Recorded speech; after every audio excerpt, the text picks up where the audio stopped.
Assalamualaikum warahmatullahi wabarakatuh. Waalaikumsalam warahmatullahi wabarakatuh. Kawan-kawanku Forsa dimanapun Anda berada, Alhamdulillah kita bisa ketemu lagi nih untuk mengabarkan seputar Forsa, seputar Soneta, seputar Rhoma Irama, dan seputar orang-orang yang terinspirasi oleh Rhoma Irama. Istimewa kali ini channel kita kedatangan tamu yang tentunya tidak asing lagi. Beliau saat itu mendapat julukan juga sebagai diva dangdut Jaipong. Wah, pada masanya itu gitu kan. Jadi siapa beliau? Kita sapa Mbak Camelia Malik. Assalamualaikum warahmatullahi wabarakatuh. Waalaikumsalam warahmatullahi taala wabarakatuh. Apa kabar Mbak Mia? Baik, alhamdulillah sehat. Masya Allah, seger sekali itu Mbak Mia gitu. Terima kasih. Mudah-mudahan sehat ya. Yang paling penting kan sehat.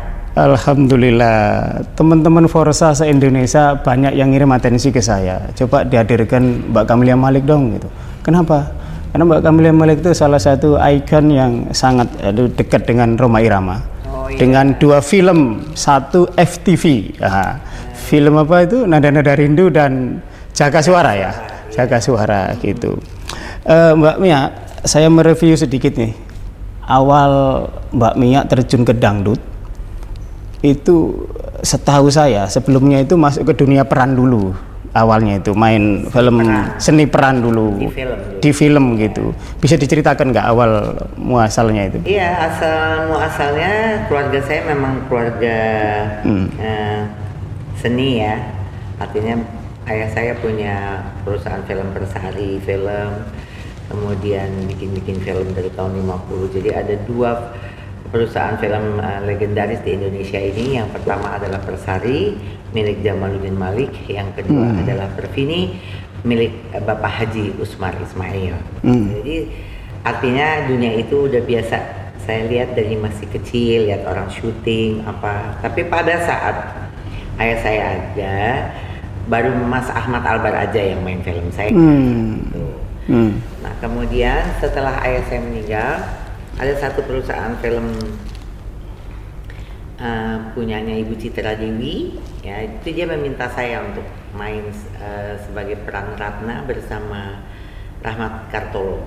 Jadi itu pertama kali awal saya, itu tahun 70-an tuh. Ya, Ratna gitu. Ya, filmnya namanya Ratna. Ratna.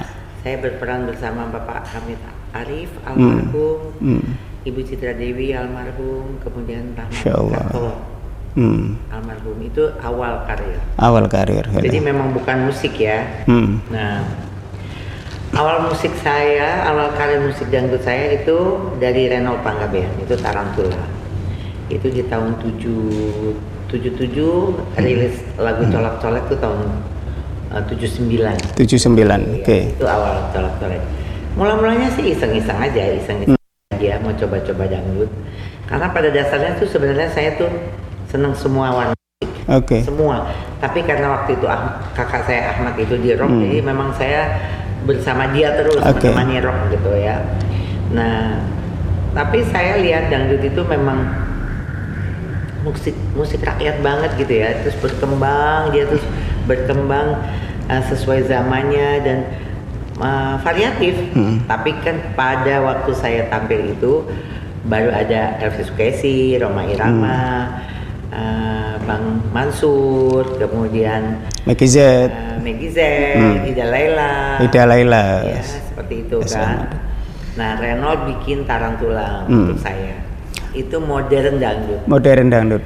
Saya menemukan catatan ini, pertama kali Mbak Mia nyanyi itu kira-kira umur 18 tahun. Lagu Colak-Colek itu.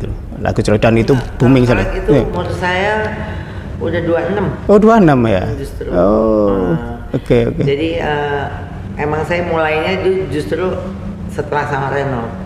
Dan itu iseng-iseng berhadiah aja. Saya cuma mau bilangnya nyanyinya untuk rekaman aja ya gitu. Tapi ya alhamdulillah lagu itu kalau istilahnya dulu kan meledak gitu ya, booming gitu. Jadi akhirnya saya banyak diminta untuk tampil di daerah oleh panitia-panitia, kemudian dapat beberapa Grammy, dapat beberapa penghargaan gitu. Jadi akhirnya harus serius itu. Akhirnya kita bentuklah Tarantula itu menjadi grup band yang orkes Melayu modern. Orkes Melayu modern. Karena pemainnya beda sama pemain. Itu duluan mana dengan Soneta itu ya saat itu? Hah? Dengan Soneta duluan mana ya itu ya launchingnya? Duluan Soneta. Duluan Soneta. Duluan Soneta lah. Jadi ini Soneta 70. Makanya kita tuh di 77. 77. Dan itu kita mulai juga kita memang pengen tampil beda dari yang udah ada, mesti begitu kan? Iya. Kalau mau. Akhirnya Reno tuh ambil personelnya tuh dari bukan hanya dari dangdut, tapi dari pemusik rock juga, pemusik pop juga. Pemain keyboard kita tuh Hari Anggoman, terus pemain gitar kita tuh Fadil Usman, itu pemain-pemain musik pop rock gitu.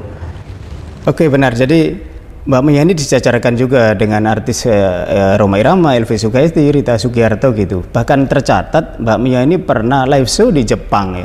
Live show di Jepang, juga di Los Angeles juga pernah itu. Saya menemukan catatannya itu. Gimana? Kalau di Jepang ya, di Jepang itu dangdut yang pertama tampil itu adalah Tarantula, Camelia Malik dan Reno. Itu pertama kali tampil. Itu di Shibuya City Hall. Menarik buat saya karena di situ saya udah bisa jaipongan. Jadi ada dangdut, ada jaipongan. Sementara orang-orang Jepang yang jadi nggak belum langsung semua tahu dangdut kan, yang menyukai warna-warna musik dari negara lain itu sangat berminat sama dangdut dan jaipongan. Mereka kan orang Jepang tuh kan benar-benar peneliti, ya bahkan sekarang katanya ada udah dangdut Jepang. Dan mereka nggak perlu suling, nggak perlu karena mereka udah punya teknologinya yang lebih. Animonya gimana saat itu, saat Mbak Mia tampil sana itu? Iya, artinya gini, karena kita bukan siapa-siapa ya, kita bukan penyanyi dunia yang udah dikenal. Misalnya kalau penyanyi dunia datang ya lain, tapi kita baru mau memperkenalkan budaya kita, dangdut dan jaipongan. Tapi karena orang Jepang itu sangat menghormati kebudayaan negara tetangganya, yang memang senang ya etnik gitu. Jadi banyak yang datang udah punya komunitas sendiri. Gitu. Tapi bukan sampai bilang heboh, hebat, penuh gitu ya. Ya kan? Tapi buat saya itu adalah jembatan gitu. Pingin banget saya dangdut itu menjadi musik dunia lewat siapa aja. Karena memang dia unik gitu. Jadi waktu itu memang Tarantula. Salah satu yang dicatat tadi musik, Pak. Sekarang film. Kalau yang di Amerika. Di Amerika. Kebetulan saya kenal sama di sana tuh ada orang Indonesia yang tinggal, namanya Ibu Misja. Ada Dewija terkenalnya ya. Dia hidup di situ, dia berkesenian di situ, kemudian dia juga meninggal di situ gitu. Dia mengundang saya ke UCLA,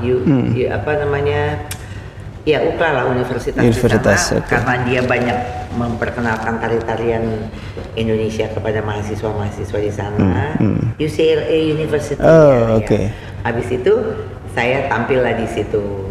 Bukan untuk umum, cuma untuk memperkenalkan, tapi namanya perjuangan kan di mana aja kita mesti coba. Tapi terpublish ya sejarah bahwa Mbak Mia adalah salah satu bagian dari tokoh dangdut Indonesia yang kemudian menggo publikkan dangdut sampai ke Jepang, ke Amerika, kemudian diikuti juga dengan artis lain. Kita bersama-sama memang berusaha untuk bisa membuat dangdut menjadi musik yang digemari di mana-mana. Sekarang film ini Mbak Mia, banyak teman-teman Forsa ini ingin tahu sih. Salah satu yang berkesan teman-teman Forsa juga film Nada Rindu ini. Banyak ingin bertanya seperti apa sih kesannya Mbak Mia main film pertama kali dengan Rhoma Irama saat itu tahun 87-an itu. Apa bisa diceritakan itu? Ya itu maksudnya saya mau kasih tahu bahwa saya tuh sering yang hadir ke saya tuh keberuntungan karena saya nggak terlalu ngoyo untuk mau ini mau itu ya, tapi film Nada Rindu itu sebetulnya sudah mesti syuting bersama Elvi Sukaesti, bukan bersama saya. Tapi karena satu hal saya nggak tahu karena apa, itu internnya Pak Haji sama Elvi, akhirnya keberuntungan datang ke saya. Jadi itu peran diganti kepada saya dengan waktu yang sangat singkat, cepat. Kemudian ada kesulitan mungkin di lagu ya, karena kan itu musikal film, jadi kan harus ada nyanyi. Soundtrack film. Saya berbeda label dengan Pak Joma, jadi saya di situ diambil sebagai pemeran film saja, film, bukan yang ikut nyanyi. Maka suara Elvi diganti oleh suara Risa Umami agar saya bisa lip sync. Itu ketemunya gimana Mbak Mia? Kok bisa ngajak Mbak Mia itu akhirnya? Enggak, waktu itu ada satu pertemuan kalau nggak salah di Hilton ya, untuk organisasi musik kalau nggak salah. Ada Pak Aji, ada saya, ada Renold. Kemudian Pak Aji pertama minta kepada Renold apakah boleh saya mendampingi dia sebagai peran utama wanita di Nada-Nada Rindu. Kemudian dia bicara-bicara terus tanya ke saya, Renold. Saya bilang boleh aja, tapi kan nggak segampang gitu karena tadi banyak banyak kendalanya soal label yang berbeda dan lain-lain. Tapi akhirnya takdirnya bisa. Dan itu berjalan baik dan saya berterima kasih mendapatkan kesempatan untuk tampil bersama Pak Joma, dan abis itu menyusul film kedua yaitu Jaka Suara tahun 90, Jaka Suara. Itu benar-benar sebagai Ratu Jaipong itu tampak sekali ketika banyak. Iya, karena di situ dia minta saya waktu kecil, dari kecil udah jadi penari Jaipong gitu kan. Nah, ya lebih yang saya senang dari dua peran itu adalah beda tokoh saya di Nada-Nada Rindu dan beda saya di Jaka Suara. Kalau di Nada-Nada Rindu itu kan tanda petik Mbak Mia itu tergila-gila dengan Rhoma Irama itu. Wah, tergila-gila banget dengan Rhoma Irama. Film Rhoma Irama memang membuat semua pemain perempuannya tergila-gila sama dia. Masya Allah. Jadi emang begitu Pak Haji tuh. Ya, memang dia mau jadi dirinya kan. Dia kan tampil di film kan selalu jadi Rhoma. Nggak pernah jadi siapa-siapa kan. Nah, di Jaka Suara ini kan memerankan peran yang berbeda karena ini film sejarah. Rhoma sebagai Jaka, Mbak Mia sebagai Fatma. Nah, di situ ada kesulitan nggak? Nggak ada. Cuman ya lebih capek karena saya mesti nari. Ya kan, saya mesti nari dan filmnya tuh agak film laga kan. Film laga. Jadi di hutan-hutan, di gunung-gunung. Jadi lebih keras lah, medannya lebih keras gitu. Tapi lancar. Dua film itu meledak dan di ujung ini sudah usia yang sudah nggak remaja lagi nggak remaja lagi, buat film lagi, FTV, film TV, banyak jalan menuju Roma. Itu awalnya sinetron, stripping awalnya. Banyak jalan menuju Roma dan sambutannya sebetulnya baik. Tapi di pertengahan syuting itu kira-kira berapa episode ya, saya kurang lebih lupa ya. Kita kan COVID, pandemi, jadi terhenti. Dan ceritanya itu mutus itu. Ya putus, jadi belum selesai gitu ya, putus. Tapi terus ada produser, ada TV yang mau minta terus. Saya waktu itu agak nggak mau karena saya taat banget waktu COVID, nggak boleh syuting aja. Persari itu berhenti loh menyewakan studionya ya. Jadi saya bilang sama Aji, bahaya, jangan saya bilang gitu karena kita nggak tahu syuting itu bukan berjarak jauh ya, kita selalu berdekatan dan kita nggak tahu ini penyakit bagaimana. Ada nggak rencana dilanjutin itu filmnya, Pak? Walau-walau, mudah-mudahan aja. Tapi akhirnya dibikinlah FTV dengan ganti-ganti judul, ada Corona, ada apa gitu, yang nggak bisa seperti itu. Perannya Mbak Mia kalau di Nada Rindu itu tergila-gila. Kalau perannya di Banyak Jalan Menuju Roma itu sebagai suami istri. Dan saya protes terus sama dia gitu kan ya. Yang keren itu syuting waktu lagu Pengangguran itu di sawah itu kan? Iya. Di sawah itu keren. Sedih banget. Ya. Sedih. Menjadi orang kampung gitu loh. Betul. Iya. Baik Mbak Mia, di penghujung saya ingin apa sih yang Mbak Mia kesannya mendalam selama bergaul, selama membesarkan dangdut bersama Rhoma Irama, pernah main film sama Rhoma Irama?